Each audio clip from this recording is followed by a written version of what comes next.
clarify any points that we may have or answer any questions people may have. And so we'll get going here with rotational shot put technical development. And oops, actually, I forgot to do that. So I got to optimize the video for sure. So I want to talk first off about the power position, which is going to be common in both techniques, both the glide and the rotation. This particular shot here is Werner Gunther, who is obviously a very famous glider. Um, the purpose of this slide is to kind of go over the basics and the reference points for the power position, not to harp on any individual differences. So I just want to use this. This is a nice example of a power position, and I just want to just highlight the key factors of it. First off, and I kind of like to talk. I'm talking about technique. I like to talk about what's happening at the bottom, where the feet meet the ground first, and then start to work upward towards the upper body or the head. I know a lot of coaches sometimes get caught when they're evaluating a throw, and they actually look at the actual throwing portion in the hand delivery itself, and look at that is what was determining the quality of the throw. And I do think really though what you have to look at when you're determining the quality and factors and how good a throw is to see what's happening down here, where the rubber meets the road, so to speak, where the feet are connected to the ground. And usually if there's any cracks in the foundation down here, you're going to have problems later on in the delivery. So I think it's best to evaluate what's happening down below first. So first off, if you look at the width of the base here, Gunther has a fairly wide base, which is more what you're going to see with the glider. But we're going to look at the width of the base and also the heel-toe alignment. And no matter what technique you're using, you want to have what's called heel-toe alignment. And by this, I mean the alignment of the left toe with the right heel. These two body parts should be lined up. If they aren't, you're probably going to be in a disadvantageous position. So a lot of times you can see what's wrong with a throw. If there's a big problem, look at the heel toe alignment, and that's going to usually provide your answer probably more than half the time right there. As far as weight distribution at the beginning of the delivery phase, at the base position of the power position, the weight is going to be displaced over the right foot um, over here. And the right foot is usually going to be pointed out. Actually put 200, it depends how you want to talk about the alignment, but if 0 degrees is toward the back half of the ring, about 70 degrees around the side here will be where the toe is going to be pointing over here for the right-handed thrower. And the right knee for the right-handed thrower is going to be over the right toe. If it's not, you're usually going to have some type of misalignment. You want your knees to be lined up over the toes, just like you'd have when you're doing a squat in the weight room. You kind of want to track them together. You don't want them moving in different planes. Also, as the thrower has, when they shifted their weight back onto the right side, if you look at the alignment of the left side, you want to see that the hip is open and the toe and the knee is open too, kind of pointing towards the right sector line. With beginners, they usually have the toe and the knee closed, facing towards the back half of the ring. And this can be problematic because when they actually go to throw, they're going to have to open up that hip. You're going to have to be able to throw. And if it's not already open and it starts from a closed position, you just don't know where it's going to open up to. And it's going to be very hit and miss most likely. So see, these are some of the key factors you're going to want to see right here. The head, if you look at the head position, the head's going to be looking out the back of the ring. With young, inexperienced throwers, they'll usually be looking down into the ring, okay? You want them obviously looking back towards the back part of the ring, but they should be focused more on something out the back of the ring. And depending on the type of thrower and the position, the taller they are, then they're going to be looking even further back, many, many meters behind the ring. If they're more hunched over, they might be looking back about 3 or 4 meters behind the ring. And then the non-throwing shoulder should be closed to some degree right here. So these are the main points of the power position. And I want to just use these for a reference for later on. Okay, moving on now. I want to talk a little bit about the power position and how it relates to the final release velocity. These are two acceleration graphs right here that kind of document the acceleration pattern of the shot. What I'm basically trying to show you here is this one off to the left side's for the glide, and the one over to the right side's for rotation. And these actually were taken from the 2007 World Championship biomechanical study. But if you look at the glide, if you see what kind of happens with the shot is the athlete starts to move across the ring, and you have arrows kind of tying the position of the thrower to where that point is on the line. As the glider starts, the ball will gradually accelerate in its movement across the ring until they land in the power position. And so they're going to start at 0 meters per second. And when the glider hits the power position, the shot's going to be moving about 2 to 3 meters per second. With the rotational technique, it's a little bit more difficult movement as you move through the middle of the circle. You're going to be turning around as you're driving across the ring. So you're kind of moving three-dimensionally. Um, the shot's going to accelerate and then decelerate, and then kind of accelerate again and then decelerate. And ultimately, when you land in the power position, the shot's actually going to be moving a little bit slower than you're going to see um, in the glide in most cases. Okay. A lot of times I've heard people over the many years I've been coaching say that, well, if you spin really fast, you get the shot moving faster than you would in the glide. And in a lot of cases, that's actually not true. Usually, what the rotation provides you is when you land in the power position, you're in a much more kind of wrapped up, torqued up position with a lot of rotational momentum built into the system. And that's the difference that the rotational technique provides for you. Having said that, though, we take a look at somebody like Tom Walsh right now, who's obviously one of the top throwers in the world and won a bunch of major championships lately. He's actually a guy that tries to keep speed and velocity on the ball throughout the movement. So when he lands in the power position, he's landing with the shot moving almost 3 meters per second. So he is doing the kind of the opposite of what a lot of the traditional rotational throwers have done in the past. So when I saw and gave that long list of American rotational throwers, most of them exhibited this type of acceleration curve right here. Tom Walsh doesn't have this big dip in here. Tom Walsh, this line kind of comes straight, and if not, it rises up right away. So it's a little bit different approach. Now, Tom's actually going to be here. You're going to see some video of him later on in the presentation near the end, demonstrating some things. But I just kind of wanted to make this point right here that there's many roads to Rome, and there's a few different approaches for how to throw rotationally very, very far. Now, again, just talking about the power position, what I described in that chart. These two tables here, I know they got a lot of numbers. Hopefully, this isn't too intimidating or confusing, but basically what I wanted to show you was in general, what you saw with those lines just show you what these numbers show you. So this table over here on the left side is from the World Championships from 2017. It's biomechanical analysis. This is these are men's rotational metrics right here. And what you're going to see is this first number here is the speed of the shot in meters per second when the athlete picks up their right foot turning out of the back of the ring. And then this number right here is how fast the shot's moving as they push off the left leg. And then this number right here in the third column is how fast or slow the shot's moving when the right leg touches down in the middle. So, and then this number right here is pretty important. This is when the brace leg touches down. So you saw that picture that I showed you of Gunther earlier on landing in the power position. This is how fast the shot is moving right here in this fourth column, the one right in the middle. This is how fast the shot is moving when they hit the power position. And you notice in general, the rotators start off at a certain speed. Most of them tend to get a little bit slower. Then they start to maybe stay the same, or in some cases speed up, but in other cases slow down.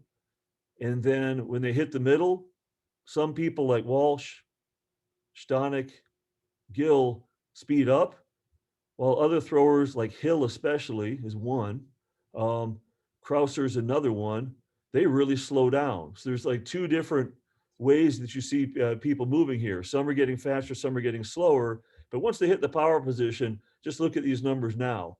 They go from relatively small numbers to like really big numbers really fast. And that's why we call it the power position, because they generate a lot of power and add a lot of speed to the shot. Gliders, on the other hand, simply put, start pushing off out of the back at about 2.5 meters per second. They basically hold that speed or slightly speed up once they land in the power position. And then they have a big delivery with some big numbers at the end.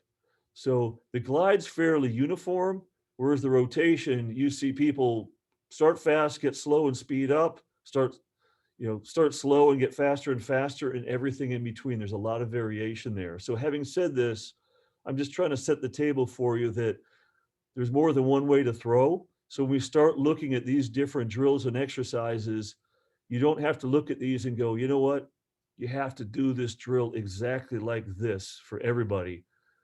Look at it, look at your own individual athlete, see how balanced they are, see how comfortable they are doing the drills, and coach their own strengths and weaknesses. That's my main point that I'm trying to make here.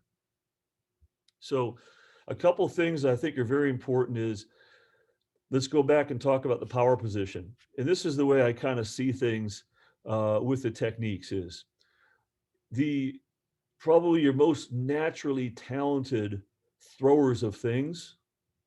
And you could look at this and go, well, strongman, Highland Games, track and field, or whatever, they're usually going to have a pretty big stand throw. And so, um, in these athletes are usually going to be your bigger athletes, the taller athletes, longer limbs, have more body weight, and they're going to have a massive stand throw because they're good at throwing things. And then you're going to have other athletes that maybe aren't as good out of the power position, naturally don't throw as far. And you ask yourself, how do these people compete? And I always said this, when you go to the Olympic Games and you go to the Olympic final and the 12 athletes are lined up there, let's take a look at the men's shot, and you're just in the crowd there and you don't even know much about shot. You're probably going to look at those athletes and see who the biggest, strongest looking person is and go, yeah, that's the person that's probably going to win. And I can almost guarantee if there's 12 finalists, somebody like Reese Hoffa with his gut sticking out and being about 6 feet tall, that's the last person anybody's going to pick based off of looks. But yet he's been pretty competitive because he has a lot of skill and a lot of movement. So I've always contended that the rotational shot especially is a skill more like golf, and your mentality when perfecting the movement, it's going to be a little bit more like what you would do in golf and or tennis, where you're just repeating a movement over and over and getting more and more efficient at it. So um, when you're at the warm-up track and I'd be sitting there at the World Championships with Reese, and he's doing his stand throw at about 17 and a half meters. And a guy like David Storrell comes up, and he just lobs his first warm up throw out of a stand at 1950. I'm sitting there thinking, how could Reese possibly win? You have to you have to master that rotational technique in a way that's going to give you, 3, 4, even 5, meters off of your stand throw naturally. It's the great equalizer. And over the years, I've been contacted by a lot of different federations in East Asia and in South America that I've worked with, and basically said our population doesn't have David Storrells and Werner Gunthers, and we want to try to throw the shot far. So Reese Hoffa, Adam Nelson have been very successful being smaller, seemingly less powerful athletes, although they're really, really powerful. And so we probably need to pay a little bit more attention to how they approach things than how some of these fantastically 2 meter tall athletes do things. And so that's why I call the rotational shot the great equalizer for many, because you can get a lot of meters out of the movement if you do it well. Now, going back to the power position, you can see with the glide, the base is wider with both these two athletes. And you'll notice too, Storrell over here off the left, this is actually taken from a frame of a throw where he's actually just doing a stand throw. Whereas Gunther right here, this is taken from a frame during actual full movement. So you'll notice on the regular glide, Gunther's he lands in the power position a lot taller than Storrell is here, because you can't land this low when you're gliding across the ring for the most part. You're going to have to raise up. So what you see in a regular stand throw position wise and what you see in a regular throw power position wise are going to be two different things in a lot of cases. I do want to just talk about the stand throw with what you're going to see with the glide. because I want to compare it to how you're going to see the finish at the end of a rotational throw. And it's going to be different. The rotational delivery at the very end, for the most part, is very different from the glide, so in a lot of ways. So I just want to establish the differences and then kind of come back and then talk about the full rotational technique. The reason I'm bringing this up is there's a lot of times that people start to glide first, and then at some point they say, you know what, I'm going to switch over to the rotation, and that's perfectly fine. That's great. I gave you the example of Dave Lout in our last talk. He was a very proficient glider, and then he switched to the rotation. But guess what? His delivery had a lot of glide elements in it because he had a long history of being successful in the glide. You have to take that background into account when you're switching a glider over to a rotational thrower. So this is David Storrell here doing a stand throw at the warm-up track. This is almost a 21-meter stand throw. It's about 2070 if I remember correctly. I'll play it through a couple times. And you can see it's kind of a step over stand throw. He's not doing a reverse to hold it in, but you can see he has a big shift forward while staying back and closed. And he kind of waits like a javelin thrower with the upper body. Then he opens up and gets a good long straight delivery. Now you notice when the shot leaves his hand, and this is what you're going to see with a shifting type of delivery. Notice how the back leg is much higher than the front leg. This is very indicative of a shifting type of delivery. You're usually not going to see this in a traditional reverse stand throw. You won't see it this pronounced. And this is one of the main differences you're going to see with a glide stand throw compared to a rotational stand throw. Now, with the rotation, I have a picture here of Reese Hoffa in a stand throw position. And this is actually on a stand throw that's about 17 and a half meters. So it was a pretty hard stand throw. But this picture here of Reese to the left is just doing a stand throw. This picture is from Ryan Krauser in the power position right when his left foot touches down when he threw 22.74 a couple years ago at Long Beach. So you can see that Ryan's much taller than Reese right here, and he's a little bit more open, relatively speaking. And so this is what you're going to see when you compare a stand throw or a power position out of a stand throw compared to what you're going to see on video when doing a full throw, just to kind of set the foundation there. Now, I want to show you a couple different type of stand throws for the rotational shot put, okay? So we have a couple here. This is Darrell Hill. He's kind of doing what's called a step over, which is actually kind of a bit of a gliding drill designed to kind of have you chase out and get long after the delivery. But if you notice, compared to Storrell, he will come up a little bit more and not shift quite so early as much as Storrell, which is why part of the reason this isn't 21 meters. But this stand throw here is probably like, 17 and a half as well. But you see Darrell Hill here drops down. Now he starts to shift just like Storrell, but he stays back behind the block leg and tries to go a little bit more vertical as he's going forward. And again, this is obviously a foul. This is just a warm-up drill for him to work on getting very long and chase out after the delivery, like so. On the other hand here, right over here, if you can make sure to mute your mics if you can.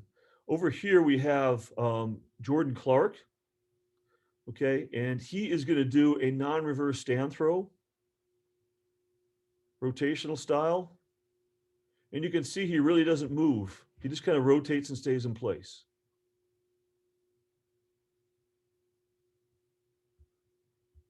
This is a traditional stand throw,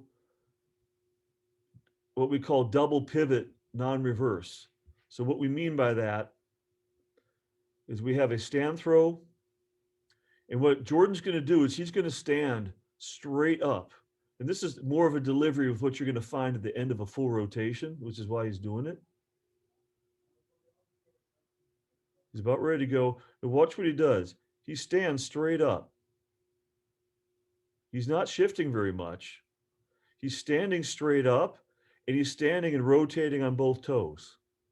This is where the double pivot comes in. So you stand straight up and turns like a corkscrew into the delivery. And you notice when the shot's leaving his hand, he has both legs on the ground or both feet on the ground, right when the shot's leaving his hand. He has a very balanced position. He is really trying to stay in the position he would like to stay in when he's actually delivering. Now, one other thing I want you to make note of here, look at the plane of his left arm. See how it's level? And look at the angle of his shoulders right here and where his left arm is. It's relatively flat compared to Durrell over here. Look at the verticality of that arm way up there. Okay, a little bit different there. So I just want to kind of show you the two different types of stand throw that you can do here. Again, neither one's not necessarily better than the other. They just kind of serve different purposes. Me personally, I kind of like doing what Jordan's doing here.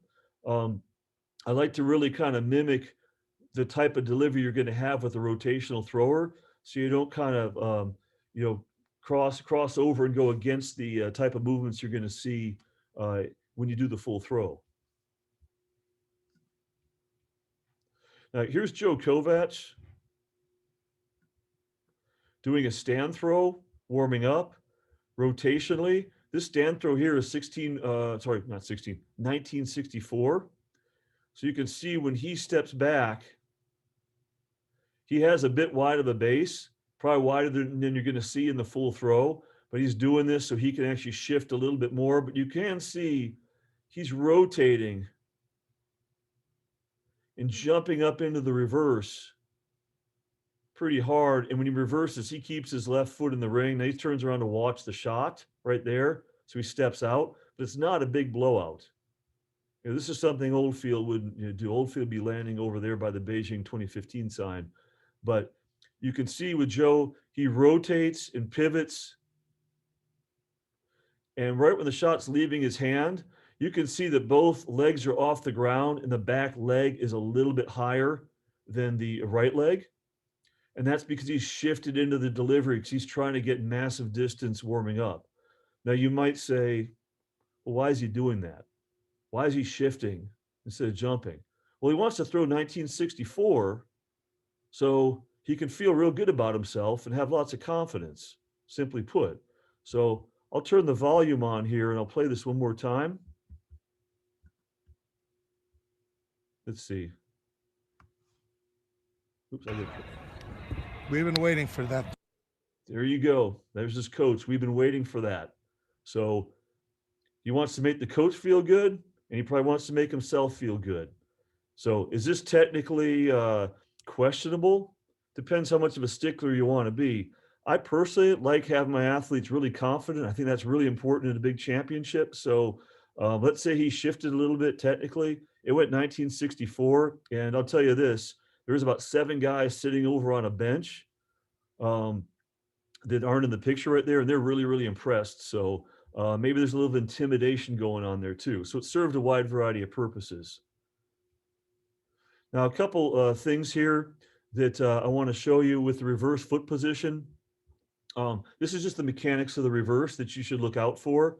And remember what I told you on the first slide is you want to kind of make sure, I think, and I always like to look at what the feet are doing first and foremost in a movement, and then work my way up and look at what the upper body's doing, because the ground's going to influence what the upper body does, and not necessarily the other way around. So over here on the left side, when you have a nice heel toe position, this back foot is the right foot, the front foot here by the toe board's the left leg. After you deliver the shot, the left leg is going to kick out to the side. The block leg is going to kick out to the side, and the drive leg, the back leg, is going to extend and come in and replace where the left leg was. And when that happens, you're going to get this configuration right here with the drive leg up against the toe board and the block leg back in the center of the ring with a nice balanced reverse. This block leg needs to kick out to the side. It doesn't need to kick back in. with your body naturally rotating during the delivery and the reverse, the block leg will naturally flow without you even trying back into the middle of the ring and stabilize you. One thing that I always look for when I'm watching video and live, if I happen to be paying attention to it, is look and see where the drive leg lands and see if it replaces where the block leg was. If a thrower pulls it over to the left, you know what happens? This drive leg usually replaces the block leg and actually comes over here too much to the left, and it usually causes the thrower to pull off the throw. That's a quick way to figure it out. If you can't look at it on film really quick, just look at see what the footwork, what happened with the footwork, and that'll give you the quick answer. If the drive leg under rotates and lands over here at the end of the reverse, then they didn't square up enough and didn't get their hips around, and that's what that'll show you right there. And we might be able to look at this when we look at some videos later on. Um, Foot base, just really quickly right here, just to give you some numbers. And I already kind of told you the base for a glider's power position is going to be wider than a rotational thrower. This nice little chart here from the World Championships in 2017 gives you a nice little survey of the width of the base. And so you can look here and you look here and look at the average of these numbers. And I'd probably say it's about, this is in meters. So it's about, the average here is around 75 centimeters, which is like about 2.5 feet. That's about the average width. Then all of a sudden you look at Stipe Zunic here and go, man, 27 centimeters, that's a really narrow base. Yeah, you'll get that sometimes. That must not have been a good throw. Actually, it was a pretty good throw because he got third place with it. It was over 70 feet. It was like 21:43 or something like that. So one of his best throws. Then there's one number sticking way out here, 1.26 meters. My gosh, that's like almost double what some of these guys are. Well, that's for David Storrell, the one glider in the field, much wider base. And so these numbers over here show you how much ring they covered when they're moving across the ring, and then the percentage of ring that they covered over here with their base. So you can see that there's much more ring coverage driving across the ring with a rotator than with the glider, but the base is much narrower. So a couple things with the position at the final point of release. And we already talked about this a little bit, but I want to show some pictures. We both have Reese Hoffa here delivering the shot. When I say delivering the shot, I'm talking about freezing the frame right when the shot's coming out of the hand. If I advance this one more frame, the shot would be gone from the hand. And here you have Ryan Krauser right here. Both of these athletes, if you look, do you see how the back leg or the back foot is closer to the ground than the front foot at the point of delivery? And you have the same thing here with Krauser, okay? Now with Reese, it's much more pronounced.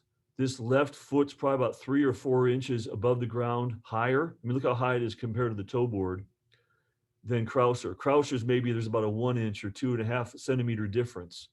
Part of that is because Ryan has a little bit more of a shifting delivery. And Ryan's a former glider. He was world youth champion with a glide way back when in his formative years. So he has a big rotational background. Reese pretty much learned how to rotate. He never really glided before. He was a pure rotator, so he has much more of a jump reverse. Also, Reese is a little bit shorter too, so he just can't, he needs to jump a little bit probably harder. Whereas Ryan really makes use of his long levers and has a bit more of a shift in his delivery. So I want to just highlight this and show you that this is what you're going to see with a jump reverse. At the point of delivery, usually your back foot will be a little bit closer to the ground than the front foot to varying degrees.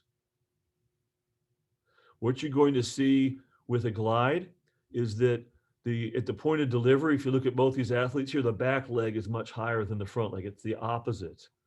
Dylan Armstrong, who's the Canadian record holder in the shot, he's won a few major international medals along the way, and a 22-meter plus thrower. He's another guy that finishes very much like this, but he has a style of delivery that's designed to have a big shift at the end of it. So that's by design. So that's probably what I'd call more of a linear rotational throwing delivery, whereas Reese and Krauser are a little bit more purely rotational in their delivery. And so, like I said, I'm bringing up these variances here in these different points because when you do take athletes that were gliders for a long time and they like to deliver like this, to try to get them to go from delivering like Storl to delivering like Reese or Krauser, it's going to take a while to change over those motor patterns. And it actually might not even want to be a battle that you want to fight.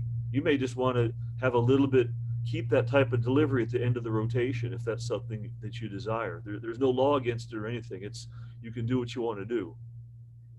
Now I want to get into the nuts and bolts of the technical training.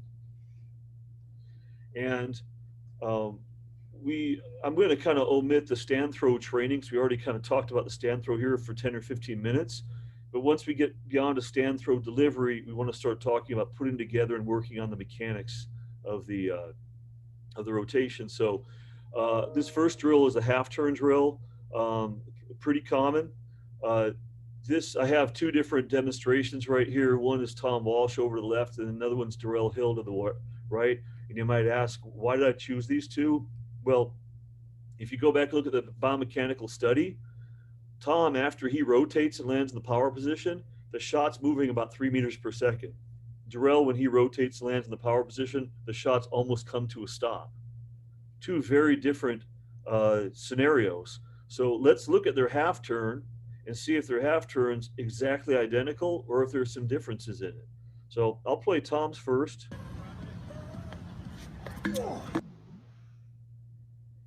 I'm going to take the sound out. Not that he says anything bad, but. So this is Tom right here. This is Darrell.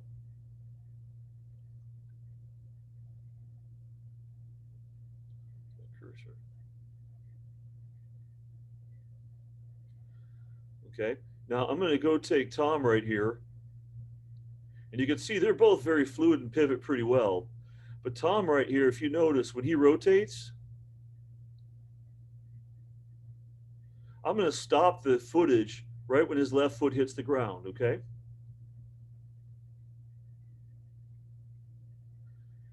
He just touched down. Look at his body position.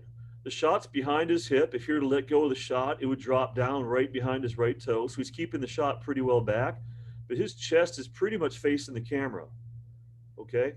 Now, I'm going to go over here with Darrell, and advance Darrell, and I'm going to stop the left foot when it touches the ground.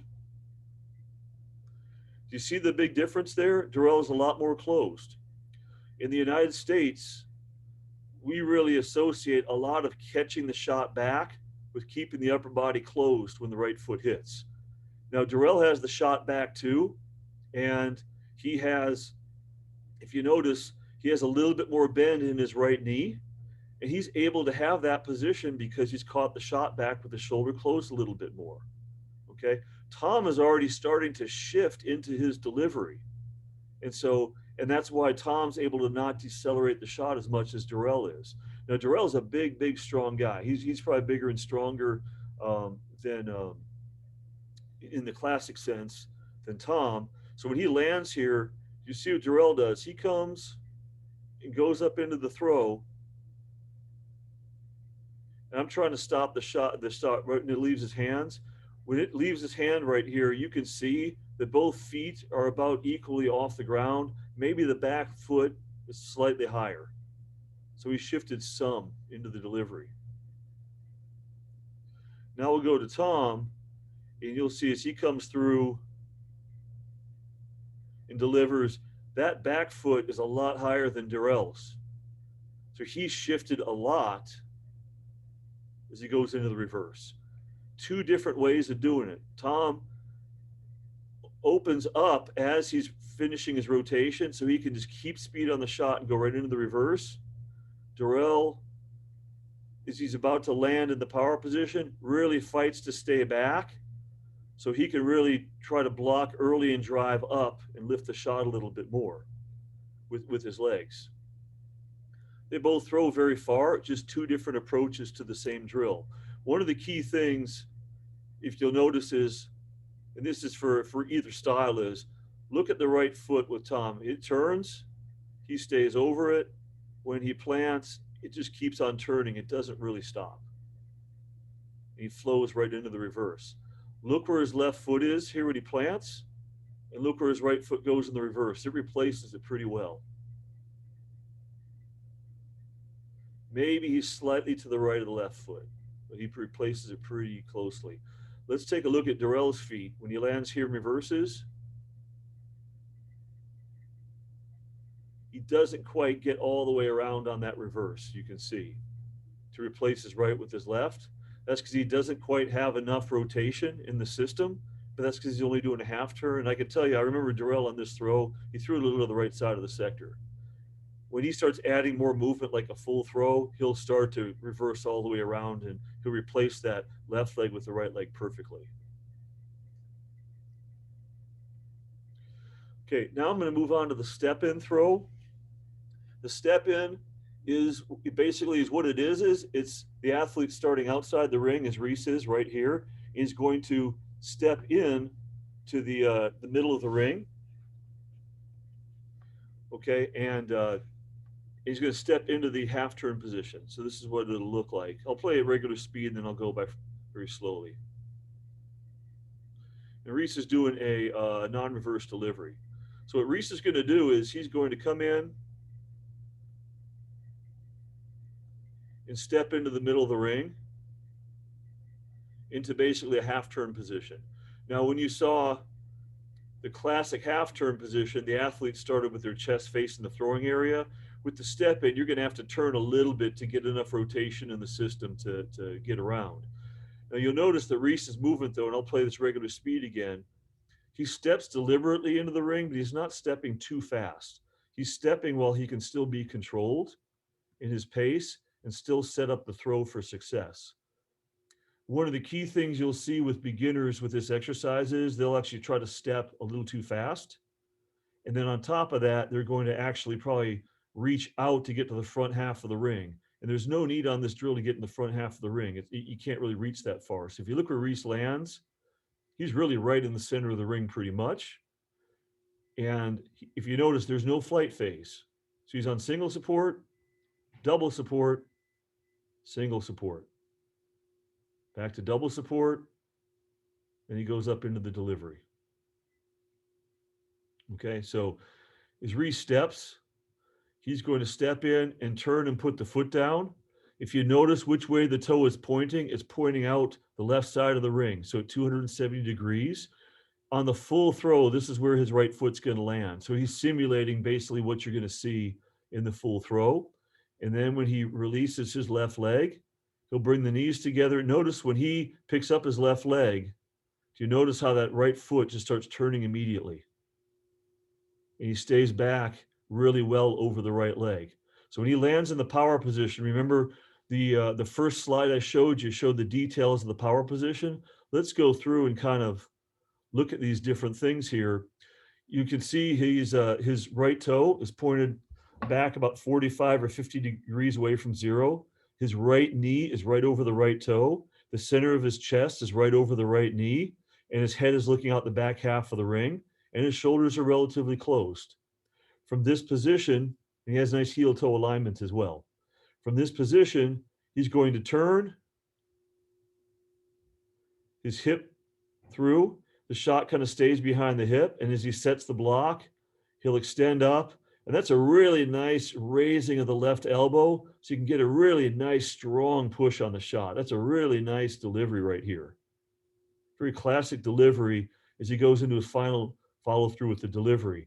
Now, here's one of the key things. When he lands here, the power position, notice how he keeps turning the foot. Each frame, the foot's turning, the leg's turning, the hip's turning, and he rotates around the block leg as he goes into the delivery. When the shot is released from the hand, look at the back leg. It's up off the ground. And when you do a non-reverse delivery, you can't jump. So all you can do is shift a little bit. So this makes sense that his back leg is going to be off the ground. If you were to add a reverse into this, his left foot would probably be up higher off the ground than the right, but he's doing a non-reverse delivery. So he does this very well. So the key thing here on this exercise is don't overstep. Only step to where you can land in the middle comfortably and get your weight over the pivot point like Reese is right here. This is really good. This is the key to success. Right here too, this is where a lot of people get in trouble as he comes around to bring the left leg around. Sometimes here people reach back with the left leg and they end up falling backwards as they drop the foot down. Reese does a good job as he brings the left around. He keeps the right knee bent to keep his weight over that right leg, and it holds his center of mass and the shot well back behind the left block leg, and he can turn right into it right here. This is generating power right here, right into the delivery. So this is very well done. I really like this exercise as me personally, as a great teaching tool for the rotation. If you can do this exercise well, you're probably going to be able to do the full throw well and deliver really well, because you have to take your time to go through the positions. You can't run and jump and just throw speed at the equation here and just kind of blast through positions. You have to wait for positions to develop and then work through them with power to be successful. Now, moving on here, and we're gonna and this little slide here kind of shows you the step in versus the full throw reverse. What you're going to see, and this is again why I like the step in. When you step in and touch down, the right foot's going to be pointed towards 270 or maybe towards 260, something like this. And you're going to have to rotate a lot to get around and deliver it. Usually with the full throw, your right foot's going to touch down in most cases between 270 to maybe 280. Some people go to 300, and you don't have to turn as much. So you have to be very disciplined with your balance with the step in to be able to get around and finish the throw properly. So it's a little bit of an overemphasis drill for the rotational shot, and that's why I said if you can execute the step in well, then the full throw is going to be relatively easy for you as long as you can land in the center of the ring going in the right direction. Now, this is the step in drill with a stick. So this is a Sheeny Miller. He's 2093 shot putter from Jamaica. And he's just doing this drill very gingerly and very basically, just going through the positions very slowly, trying to maintain good balance. So instead of doing this with a shot, he's got a stick across his back to let him know where his shoulders are. So he's going to come in, step into the middle of the ring. You notice he's stepping right into the center. He's not overreaching. It's a very comfortable step. Sheeny is about 190 in height, so he's almost about 6'3". You'll notice that his chest, toe, and knee are all pointed out the left side of the sector, kind of towards that medicine ball there on the grass. Then from here, he's going to turn and sink down on his right leg to land in the power position. So notice when he stepped into the middle of the ring, very tall on the leg, and then he sinks and drops down as he pivots and turns. This gets him into a nice power position, good heel toe alignment, and he's got his chest and head facing out the back half of the ring. And he keeps on turning and then turns and stands up and does a double pivot into the final extension. He's actually holding on to a 500-gram javelin. That's what he's using here instead of a stick, but you can use whatever you need to use. Okay. So the idea here is notice how he's timing the extension of the arms with the extension of the left leg. And so right now, he's about fully extended with the left leg right now, and that's about when his arms are fully extended. So right here, this last portion, by doing this like turning push press, he's trying to time the extension of the arms with the legs. So he times the full body extension really well. And you can see he's pretty balanced at the end. So a good basic demonstration of the drill right here.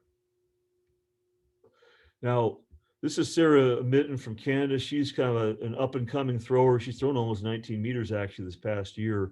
And this is her doing a South African, named after John Van Reenen, former South African world record holder in the discus. And so she's starting out the back of the ring, and she's going to drive across the ring. I think this is a non-reverse throw.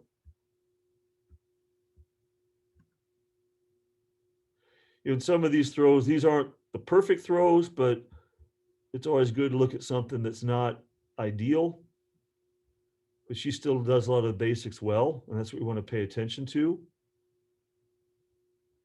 So a couple things with the South African is, number one, you want to make sure that you drive in the right direction. So you're going to go down the middle of the ring. Now this particular ring, and this is at Reese Hoffa's training facility here at Corblend, there's actually I guess it's by design, but there's a line you can see, it's actually a crack going right down the middle of the ring. So you can see where the center of the circle is. So there's no debate about it. But what you have with the South African, instead of stepping into the middle of the ring, there's going to be a drive. So you can see Sarah starts to sweep and bring her right leg through. And when your right leg starts to enter into the ring, that's when she pushes off with her left leg and she drives and actually has a little bit of a flight phase. This is one of the differences from the step in. And because you have this little flight phase, she covers more ring. She's not stepping into the middle of the back half of the ring. She's driving into the front half of the ring. You'll notice though, when she lands, her right toe is pointed out the right side of the ring. Same as the step in. And she just recovers, brings the knees together, recovers and lands in heel toe alignment with the shot back. And then she goes into her delivery.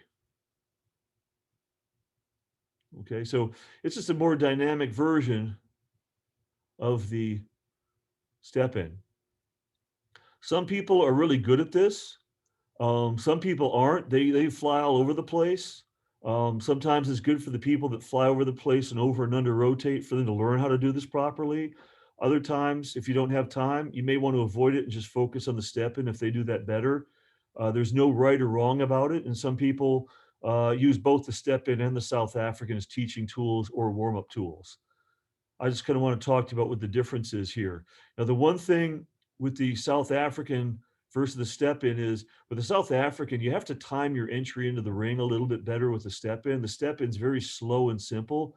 It's very easy to do it right as far as the step in. But the South African, there's a big possibility to over rotate right here as you come in and sort of, and for Sarah to potentially drive over towards the weight room area of the gym. She ends up going right down the middle, but getting this timing out of the back is key.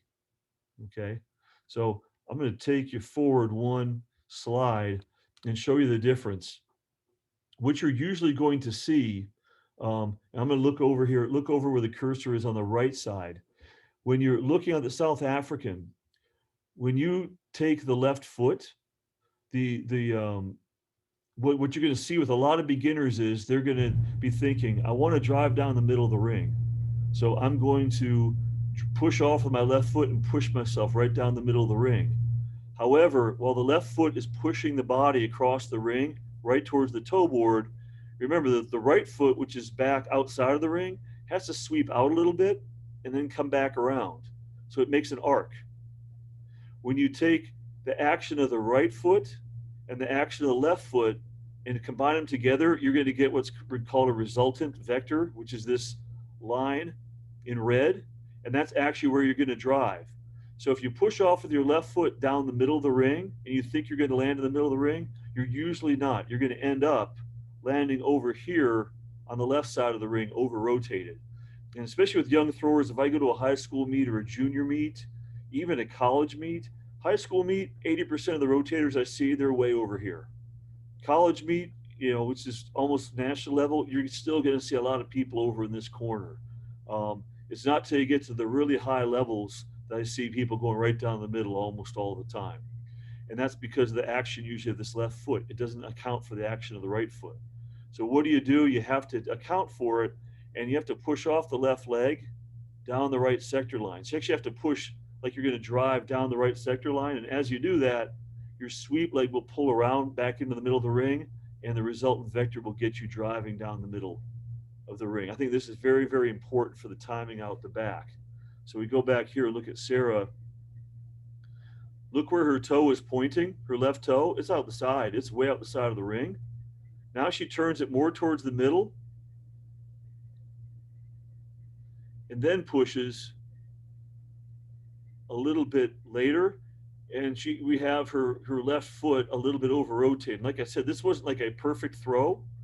And that's why I did want to kind of use this to show you this extra little turn right here is going to put her right foot landing on the other side of the line. If she kept her left foot about right there and didn't pre-turn it like that, I think her right leg would have come in and landed right on the line. There's quite a possibility that she didn't want to land on the line either, so she'd made that little adjustment too. That's maybe one of the one of the problems with this ring, one of the few weaknesses, we have that kind of crack going down the middle. It usually doesn't affect the throws very much. Now, I want to talk about turning out the back of the ring now. And the one nice thing with both the step in and the South African is when you start out of the back of the ring with those two drills, you're facing the direction you're going to throw. And that's very comforting for a lot of people. When you do a full throw, you have to usually start with your back facing the direction you're going to throw. And not a lot of people are very comfortable doing that. Usually, a beginning rotator, the first thing they're going to do, and this is true for the discus as well, but you'll probably pay a bigger price in the shot if you're rotating.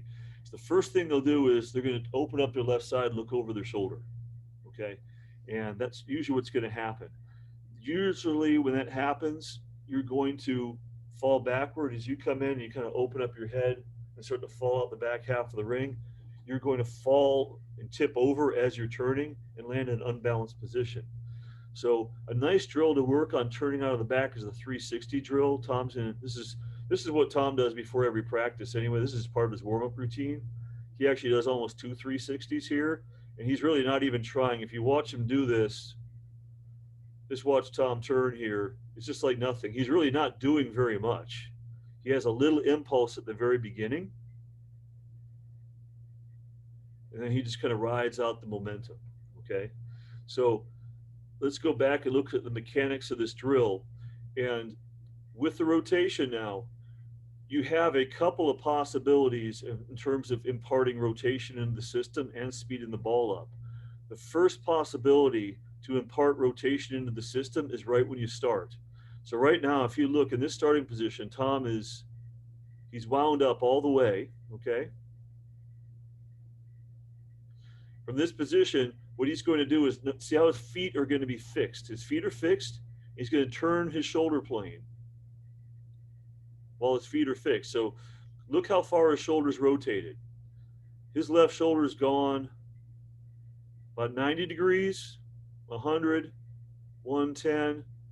Tom's gone about 130 degrees of shoulder rotation before picking up his feet.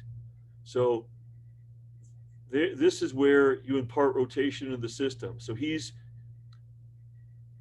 can see his body isn't spinning around a pivot point right now because both feet are fixed, but his body's turning. Now he's going to let go of the right foot, which is where his black shoe is. And when he lets go with the right foot, now the body keeps spinning. And Tom just holds. And he holds. And he holds. And he's just holding his balance over the ball of the left foot.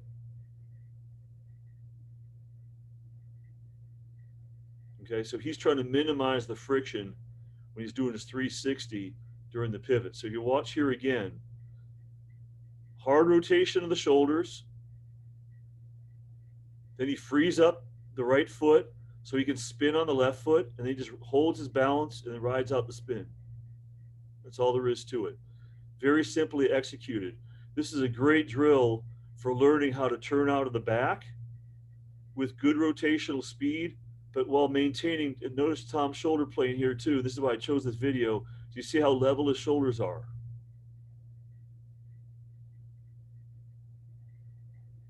Okay. Now I showed you for reference going back and looking at Brian Oldfield. Do you remember what Oldfield did? His first movement right here was to dip the left shoulder and kind of turn and open up and fall into the ring.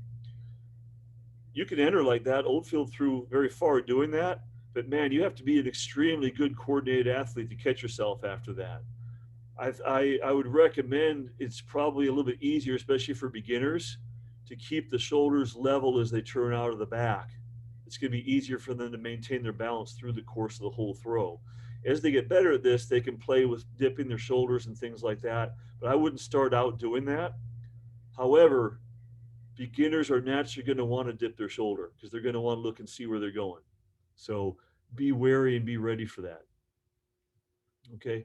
Now, this 360 drill basically sets you up for the entry out of the full throw. So what Tom's going to do here, if he were doing a full throw, he would turn, pick up the right foot, and then right about here, when he starts to feel the time is right, he'll push off with his left leg, or actually he'll whip the right leg ahead and then push off with his left leg. He's not doing this right now. He's basically stopped his movement right now, and all he's doing is riding out the rest of the drill, on a full throw, he'd be very dynamic because you'd stop the white shoe, he'd stop it right about here, and he'd whip his right leg into the middle to begin the throw, which will be the next throw right now.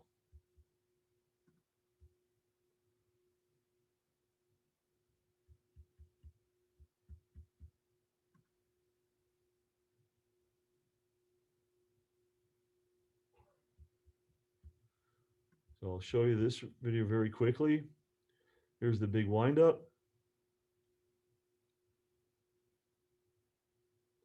Level shoulders.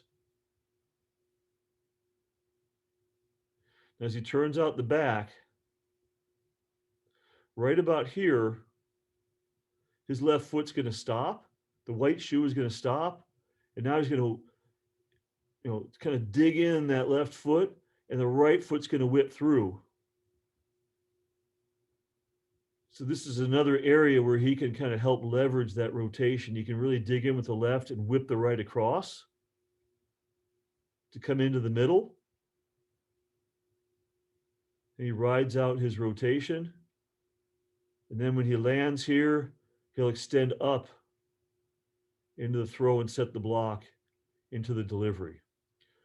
Remember what I said about the left foot and the right foot in heel toe alignment. This is a great position to kind of look for these things now. So let's look at his right foot. The heel of the black shoe, if you were to draw a line from the heel of the black shoe through the toe of the white shoe, you would get a straight line, okay? If you were to carry that line out, going from his right heel through his left toe out into our shot wall there that's out there at about 24.5 meters, it would run into the ground, it would run into the wall just to the left of that G. That G is right in the center of the sector. So if you watch, look where the shot's going. It's going right down that line that he set up. I don't know if the shot's going to come back in the ring. And there it is. See where the shot is right there? Let's take it back. And look at that heel toe alignment. It's almost perfect, right on the line. That shows very much, there's quite a bit of efficiency right there, not too much leakage of power, and everything's lined up well. The other thing to look for is on his reverse, look at the black shoe and ask yourself, is it going to replace where the white shoe is right now?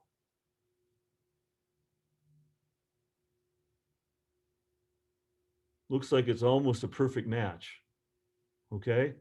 So when you look at that perfect match, along with the line from the heel to the toe and which way the ball's flying, you see everything's all lined up. Part of the reason, and we'll talk about this on Friday with the power indexes and stuff like that, and you look at a guy like Tom who's not classically as strong per se, or as some of the other throwers, or even as powerful, or so it seems.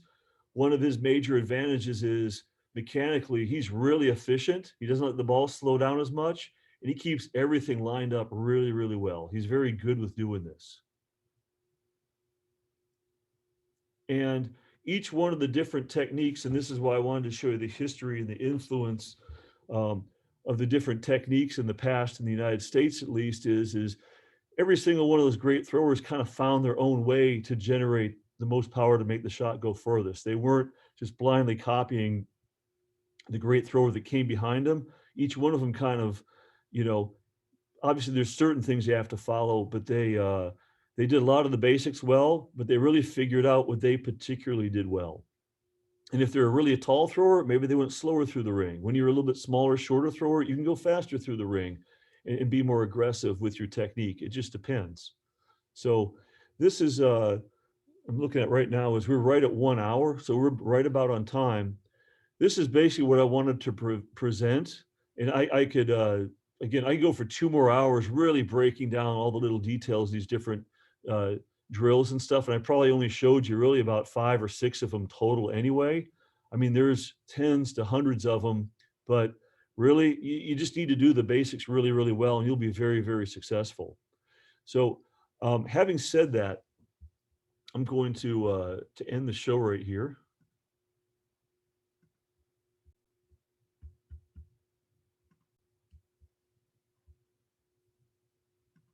I kind of want to open this up for discussion now and see if anybody has any questions um, that, that people may have.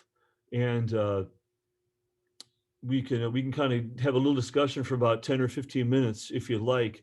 I want to tell everybody once again, I'm going to we made a recording of the presentation. We won't have a recording of the questions, I don't think, but we'll give you, I'm going to give Pierre a copy of the recording. And then I'll also give you a copy of the PowerPoints too, for you to have to kind of go along with that. So these will be in a Dropbox file with Pierre, and then he can distribute it out to you guys afterwards. Okay. Um, any questions right now that anybody might have? Don, can I jump in and ask you one to start with? I had a question about the right foot position. Can you hear me? Can you hear me? Oh, go ahead. I'm sorry. Yeah, it's all right. So I was asking about the right foot position. When you were talking about the South African, particularly in the step and turn, you were Yes. talking about where the foot landed. Yes. And it turned to sort of 270 degrees Yeah. or something. So one of the questions, do you think people try to turn to that point, or is it more of a function of their body turning, the system turning? Because generally the foot is kind of in line with the chest at the landing point. So whether they're stepping, how much they're stepping, is it the system turning, or do you think people are pre-turning the foot? People are going to be when you land, when you step from the back of the ring, and then you step into the middle of the ring as you're stepping, that's how you do that is going to impart rotation in the system. Once you step into the middle of the ring, the only way to really impart more rotation into the system is to actually kind of turn, but also fall over too at the same time, which was what you don't want. The only way to really do that in a balanced fashion is to step and kind of start to pre-turn a little bit. And they kind of pre-turn their whole body. So it's very subtle. What usually cueing wise, what we try to have them do is have people step straight into the middle of the ring and land with everything facing the center of the ring. But that's not going to happen. They're invariably right before they're about to land, they're going to start to turn, which is fine. Is if you start to turn too fast, too early, then you will kind of over rotate and end up tipping the whole system over.